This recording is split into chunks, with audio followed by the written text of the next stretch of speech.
নমস্কার দর্শক বন্ধুরা, শুরু করছি আজকের গণিত। আজকের বিষয় বার নির্ণয় করার কৌশল।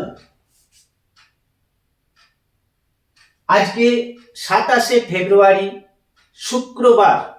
যদি বলা হয় এই 2026 সালের 21শে মার্চ কি বার হবে, আমরা কি করি? মোবাইলে ক্যালেন্ডার আছে, সেখান থেকে দেখে নিই, বা অন্য কোনো ক্যালেন্ডার থেকে আমরা দেখে নিই। কিন্তু একটু কৌশল অবলম্বন করলে ক্যালেন্ডার দেখার দরকার হবে না। আমরা কুইক বলতে পারব।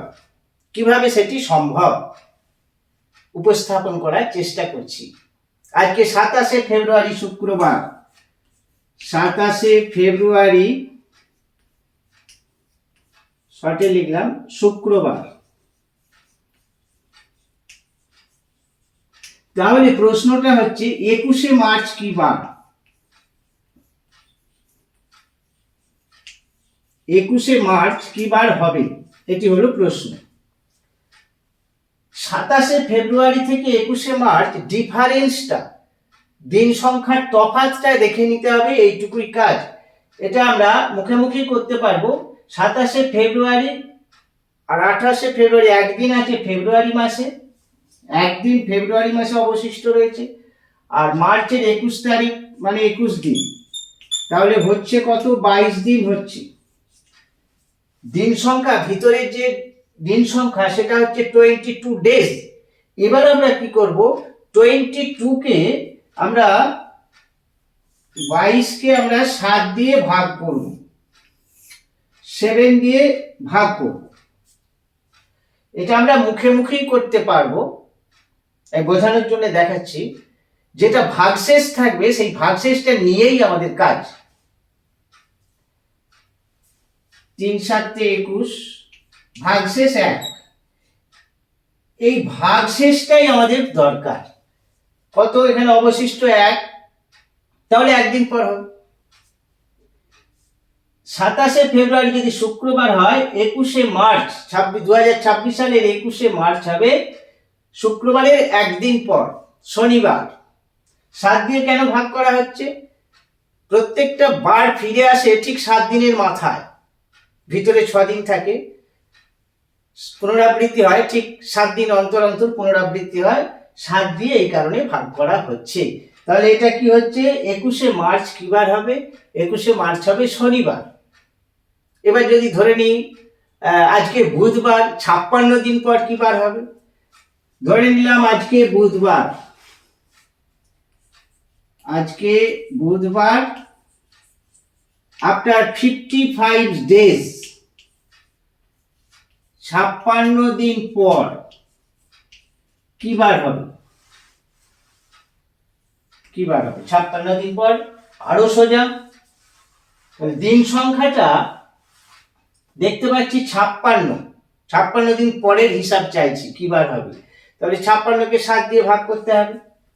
56 7 8, মিলে গেছে, ভাগটা মিলে গেছে। যদি ভাগটা না মিলতো তাহলে এখানে কোনো অবশিষ্ট সংখ্যা আমরা পেতাম, 0 পেয়েছি। 0 থাকলে ওই বারই হবে। আজ বুধবার হলে 56 দিন পরও সেই বুধবার হবে। তাহলে 56 দিন পর বুধবার হবে, বুধবার হবে। যেহেতু এখানে 0 আছে তাহলে ওই একই বার হবে। এবার অন্য একটি এক্সাম্পলে আসছি। 2026 সালের 20শে মে বুধবার হলে, 2026 সালের 20শে মে বুধবার, এটাও বুধবারই আসছে। 2026 সালের 20শে মে কিন্তু বুধবারই আছে। তাহলে 15ই জুন কি বার হবে? সালটা একই, 2026 সালের 15ই জুন, 15ই জুন কি বার হবে?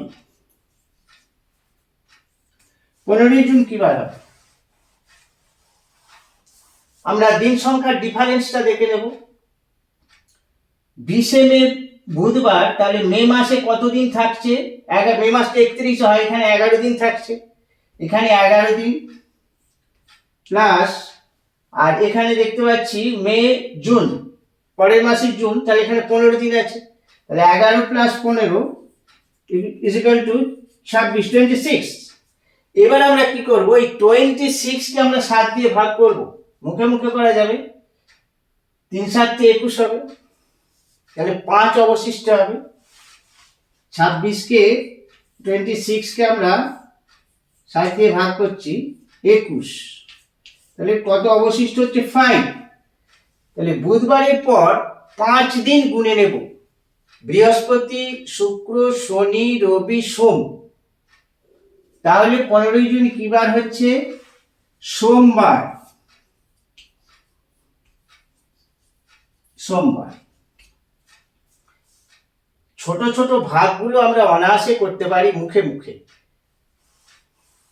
আরো একটি এক্সাম্পলে আসা যাক। 2026 সালে 25শে ডিসেম্বর শুক্রবার হলে, 25শে ডিসেম্বর কিন্তু শুক্রবারই আছে। 2026 সালে, এটা ব্র্যাকেটে দিলাম, 25শে ডিসেম্বর শুক্রবার।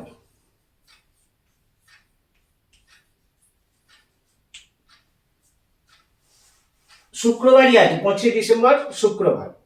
শুক্রবার হলে 2027 সালে 3রা ফেব্রুয়ারি কি বার হবে?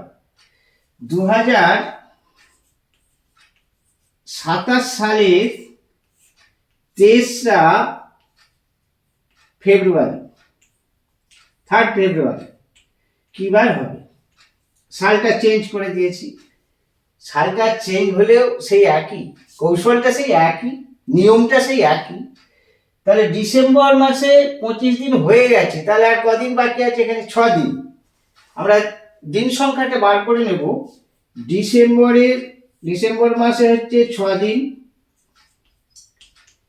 জানুয়ারি পুরো 31 দিন থাকছে, জানুয়ারিতে থাকছে 31, আর ফেব্রুয়ারিতে 3 দিন, ফেব্রুয়ারিতে থাকছে 3 দিন। এই টোটাল এই দিন সংখ্যাটা আমরা যোগ করে নেব, ডিফারেন্সটা, অন্তরটা। 31 আর 6 37 আর 3 40, তাহলে এইটা যোগ করলে 40 দিন হবে, ডিফারেন্সটা 40 দিন। এবার আমরা 40 কে 7 দিয়ে ভাগ করব, 40 কে 7 দিয়ে ভাগ করলে 5 7 35, 5 অবশিষ্ট থাকে, 5 অবশিষ্ট থাকবে। এবার 5 দিন পর গুনে নেওয়া হবে, শুক্রবারের পর 5 দিন, আফটার ফ্রাইডে 5 ডেজ আমরা কাউন্ট করে নেব। শনি, রবি, সোম, মঙ্গল, বুধবার আসছে, তাহলে 3রা ফেব্রুয়ারি বুধবার।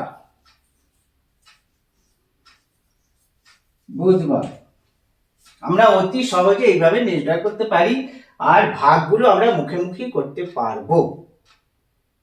এই ছিল আজকের বিষয়। আবার দেখা হচ্ছে খুব শীঘ্র, অন্য কোনো গণিত বিষয় নিয়ে হাজির হচ্ছি।